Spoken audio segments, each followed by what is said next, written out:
It's good to be back as a person. The journey was fruitful. And it goes on. In whatever state of mind that you are in, the journey is going on. And I don't see the point in trying to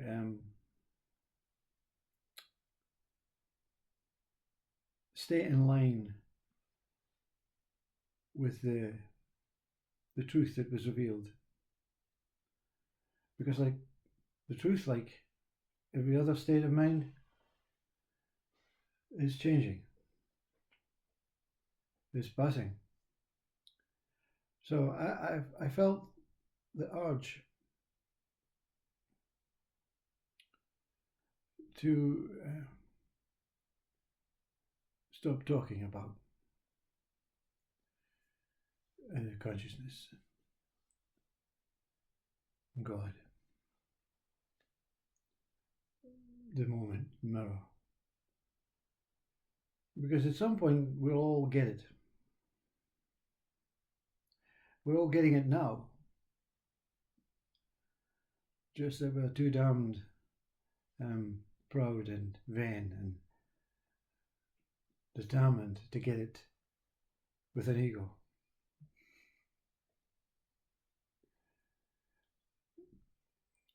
I felt a real need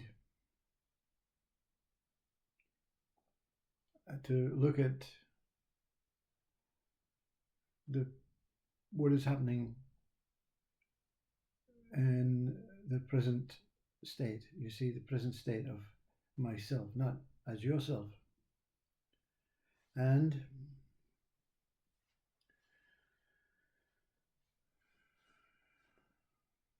the question, is it measurable? Is it attainable? How can it be attainable if it is here now? You see, what do I have to do to get it closer, you see, than what it truly is now? So is it measurable? Is it changeable? Is it preventable? Is it ongoing as the same, you see? And of course, in our human body, no two moments are the same. No. Every piece of food we put in will create different results, different reactions from the body. Sometimes good, sometimes bad, sometimes not even noticeable. What have I learned, you see? What has the mind learned from this encounters with God? The encounter with Christ and Spirit and all that pure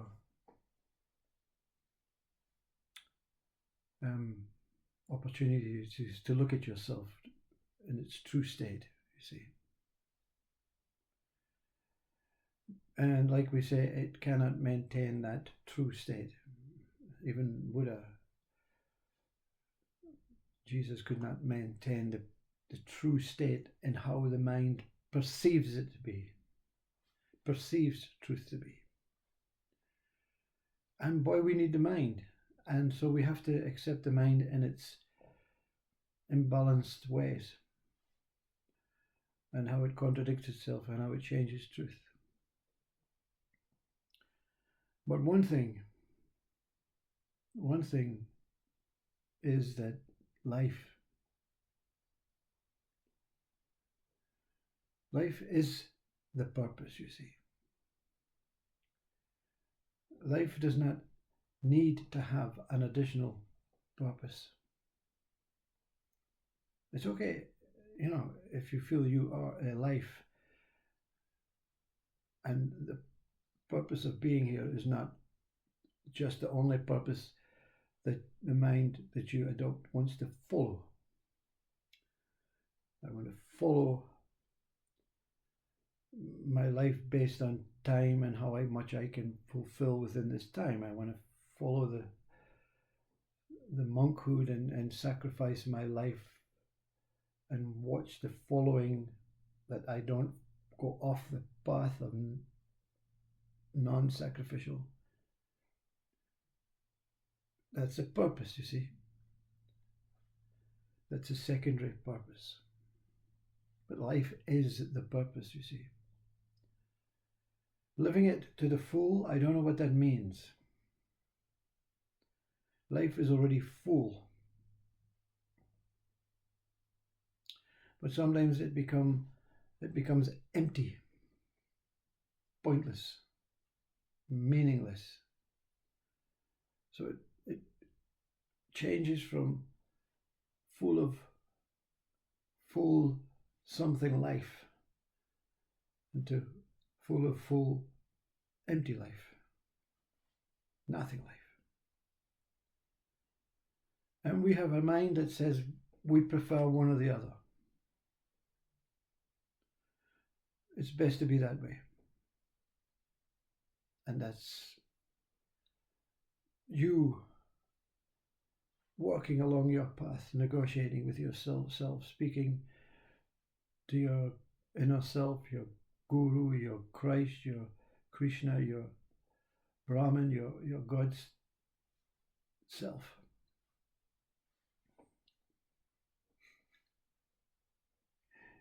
What have I learned, you see? I've learned that you cannot put into words how grateful you are to be alive.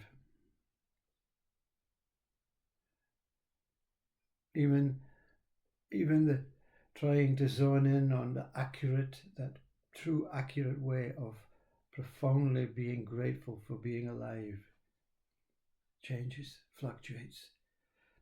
And it creates this beautiful sensory, emotional love just to trying to grab onto his tail. And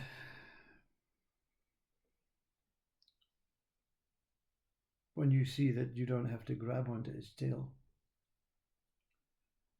it's like the snake stops trying to eat its own tail.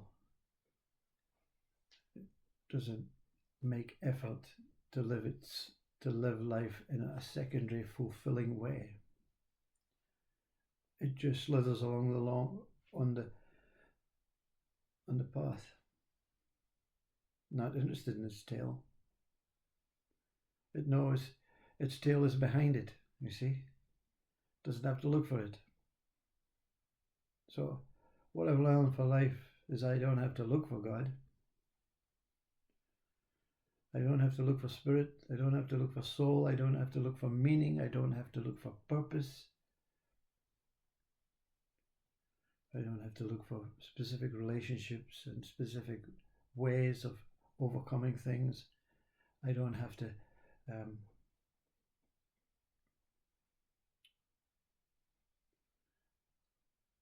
look for self-worth or people-worth. You know, the looking is simply looking. And looking, when it's simply looking, sees what it's meant to see. And what it's meant to see does not have a name, does not have a description, does not have a color,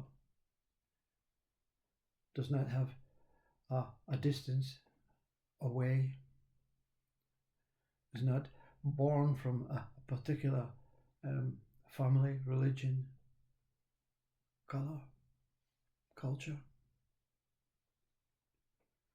It's just profound and pure seeing. And therefore the purpose of being here as a human, as a form, as a mind, is to replicate that of what I always is, I always am, life. And that's what we do. We replicate it in many ways through being musical, artistic, poetic, storytelling. And then we add little flavors on, the salt and spice. And unfortunately, you get to the point where you try and add so many salt and so many spices that you forget about what you're adding the salt and spice into. And you become the salt and the spice. And when the salt and the spice meets the sweet and the sour, it's a concoction waiting to explode. And that's awakening. So it matters not which direction you're going, whether you're going into yourself and deepening yourself, or whether you're going out into the depressive, anxious, stressful, depraved self. It's going to be the same result. Freedom. Freedom to see. Freedom to be. And we can easily fall back into the salt and spice and say, well, it's freedom to be love. Freedom to be me. Freedom to be alive. Freedom to be happy. Freedom to be successful. Freedom to be a person. Freedom to be a spirit. Freedom to be a monk. Freedom to be a church elder. Freedom to be a disciple. Freedom to be a teacher. But something inside says, just settle for freedom to be. You see? Just settle for freedom to see. Being and seeing. Same as being and seeing a lion. The lion is the salt and spice. It's given a name. It's given a flavour. It's given an identity. It's given another string, another ribbon onto the maple of yourself. So I just felt obligated to say, your purpose in life is already here. Your purpose is to be alive. Your purpose is to be free. And your body is free to grow and expand in any way it wants to. No one can do that. No one can stop that. Your mind wants to tell you you're not free. Because the mind is the ego speaking to itself in the mirror. And that's what we do. We speak to ourselves in the mirror. When we've nothing else to go, we go to the mirror and say, why don't you let me be free? And it appears as if the body is speaking to the body, but the body is just, following the example of the mind, the slave to the mind, you see. We don't want to remove your ego completely. You don't want to be awakened and enlightened. The joy is actually when the awakening and the enlightening experience fades into this pure sense of just being. And but that's not my job is to tell you what to do. My job is to say what you are and what you're capable of. You're capable of seeing yourself as you originally are, the true you, the purposeless you that has been given purpose through a body, a mind, and a sense of being alive. A sense of being alive. Can you find that aliveness within your core? Some they call it a kind of Kundalini effect, but it's not. It's much more subtle and deeper than that. You don't become the slithering snake. You become the path that the snake slithers on. You're the path to life, you see. Nothing in this world can take place without you. Your children, your grandchildren, your future great grandchildren that you may never see in this body, but you are still pertinent. You are still giving authority and permission and gratitude to say, look, what it's here if you want it. If you want it, I give it to you and I not take it away.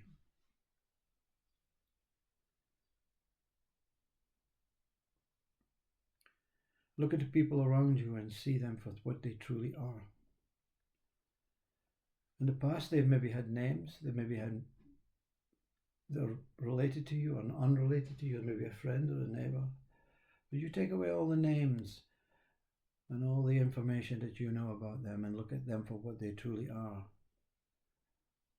And if you don't see God within them, you're missing something.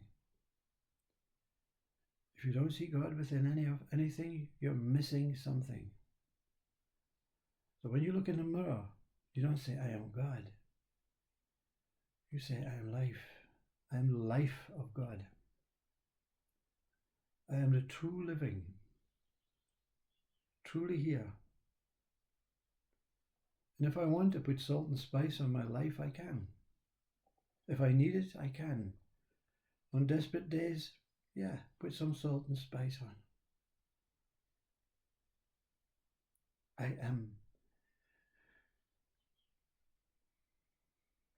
am sad today. And the salt and spice of sadness will make the sadness feel it's okay to be sad. It's okay to be anything that you want to be. But it's okay not to want to be anything other than I. I don't know what to say about that moment and that consciousness anymore. It's like, you speak about something so often because it's so profoundly trying to promote itself through you that you just sacrifice and say, yeah, I'll keep talking. Yeah, this body will keep talking on whatever behalf it is talking on behalf. But then something, it's like the dog when you take the dog out on the leash and the dog is desperate to run just to be free, and then you unclip the leash and let go and poof, dog's gone. So I'm free from it. May be, some people have said in the past it's maybe a satanic way of getting through you in a very what we call in Scotland sleekit way, a deceitful way. I don't think so. I think it's been genuine. I think whatever has been speaking has been genuine. And now it's time for them, for some just pure seeing, pure being. And if it's salt and spice is needed, it's in the cupboard, I can stretch for it. Yeah. Salt, some pepper today, I am free to be Graham today. Anyway, your purpose is already here. You're already the purpose. And you don't realize that even when you're a child. When your parents say you should just be lucky that you're alive. And you say, no, I want more than that. I'm already alive, I want more than that. I want a bike. I want extra pocket money.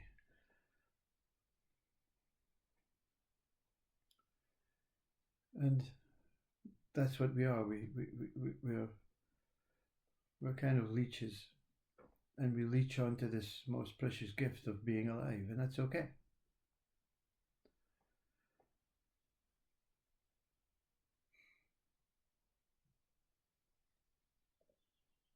And that's the present state. That's what I've learned. That I'm okay. I'm not a great guy. I'm not a good guy. I'm not a bad guy. I'm not a horror of a guy. I'm just okay. And life is okay. As it is. As I am. And everything and everyone I see in every moment of every day of my life so far, long may it continue, are okay. Even what you call the bad guys, they're okay. Because you don't see them as their actions. You don't see them as their thoughts. You don't see them as their apparently looking as if they're prescribed and conditioned, programmed way. You know what's deeper within them. I know what's deeper within you. Have you found yourself the depth of what you are? Have you found that your whole infinite life appearing as this thing? And when you disappear, or when this thing disappears, you're still, but with nobody. And you are the purpose. You are the truth. Everything else you see is the truth. When you give it names, it becomes... You know when you're naked? You feel, obviously, indoors, alone. You feel light. You feel free. As long as the heating is on. And then when you start putting your clothes on, you feel as if you can confront the world because it's now okay. But you feel a little bit more heavy and constrained. For some it's security, for some it's insecurity. But that's what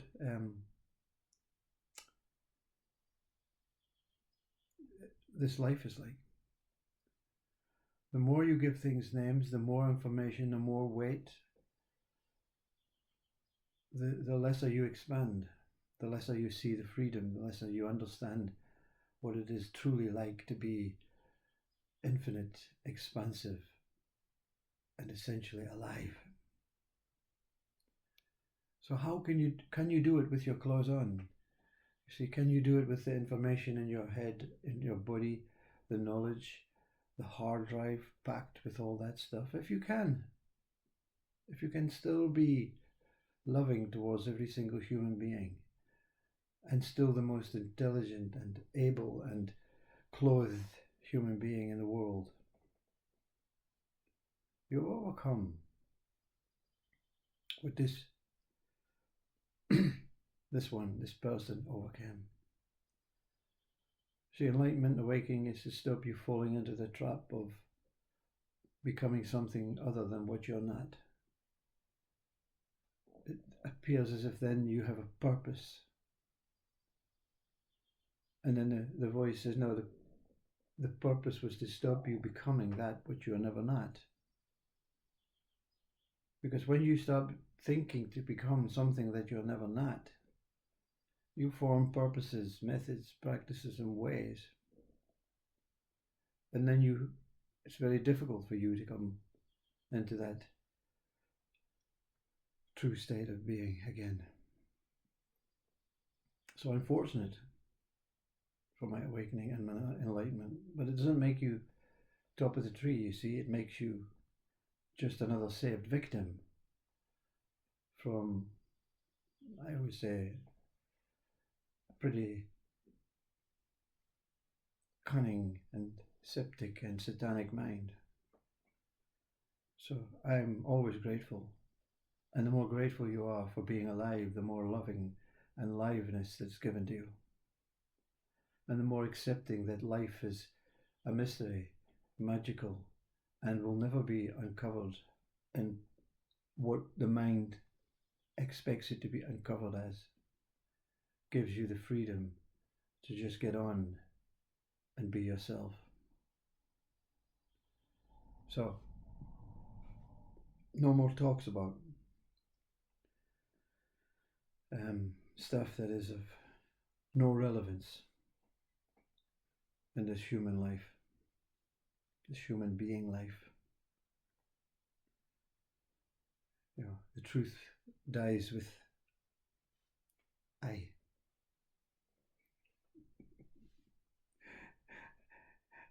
When you don't point to yourself, it's a dualistic way. It's a truth dies with I, meaning me. But when you say the truth dies with I, it's the other one, you know. I am the truth, dying for I. Who is I? Who is it? Can it be as I is? It can be I. Can I be as it is? That's what I've learned. Being non-judgmental, being non-analytical, being non-competitive, being non-preferential, being non-measurable. Just being. Grateful for being is a reflection of God's experience. I'll leave you with that. Maybe see you again, I don't know. Who knows? Go with love and discover yourself. Nothing to do. There's nothing to do. Just remove that which you think you know about yourself and the world, and the veil shifts for a moment.